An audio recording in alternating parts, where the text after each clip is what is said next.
நேயர்கள் அனைவருக்கும் வானத்தை போல சீரியலின் சுவாரஸ்யமான கதைப்பகுதி. பூச்சி மருந்து குடித்துவிட்ட ராஜபாண்டி வானத்தை போல சீரியலில் அதிர்ச்சி திருப்பம். சன் டிவியின் வானத்தை போல சீரியலில் இன்று ராஜபாண்டிதான் நிச்சயம் செய்த துளசியை இனி திருமணம் செய்ய வாய்ப்பில்லை என அறிந்து விரக்தியில் பூச்சி மருந்து குடித்து விடுகிறார். ராஜபாண்டி மில் ஓனர் அழைத்தார் என பார்ட்டிக்கு சென்று அங்கு அவர் கொடுத்த போதைப்பொருள் கலந்த ஜூஸை குடித்து விடுகிறார். அதன்பின் லீஸ் பணத்தை மில் ஓனரிடத்தில் கொடுத்துவிட்டு வருகிறார். ராஜபாண்டி போதையில் தள்ளாடுவதை பார்த்து சின்ராசு மற்றும் குடும்பம் கடும் அதிர்ச்சியடைகிறது.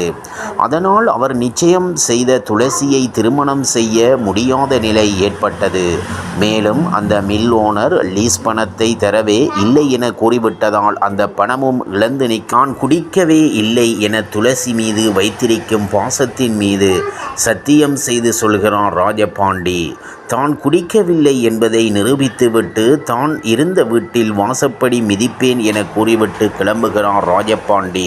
மறுபுறம் வெள்ளிகளான வெற்றியின் சித்தி மற்றும் அவரது மகள் இருவரும் ராஜபாண்டியை சிக்க வைத்து விட்டதால் மகிழ்ச்சியில் இருக்கிறார்கள். துளசி எப்படியாவது வெற்றிக்கு கட்டி வைக்க வேண்டும் என்பதற்காக அவர்கள் வில்லத்தனமாகி யோசிக்கின்றனர்.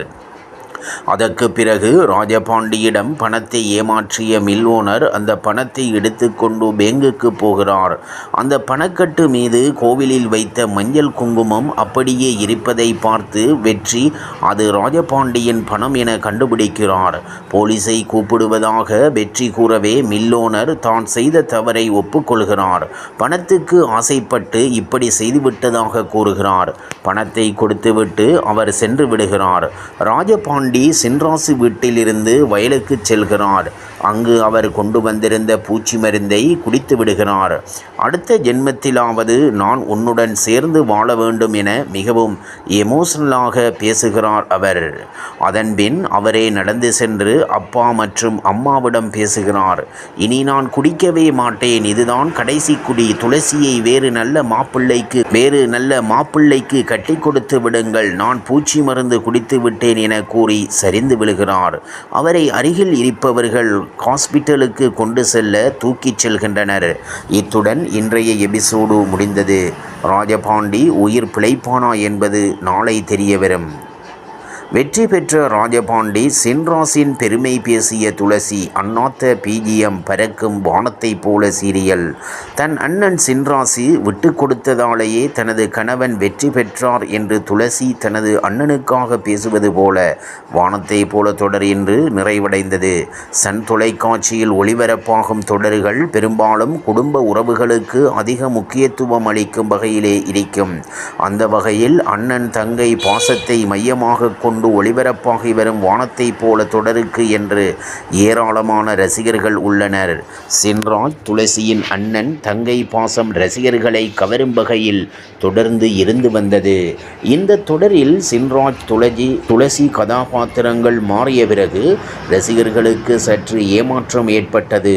இருப்பினும் புதிய நடிகர்களும் தங்களது அனுபவமான நடிப்பில் சின்ராஜ் துளசி கதாபாத்திரத்துக்கு உயிரூட்டி வருகின்றனர்.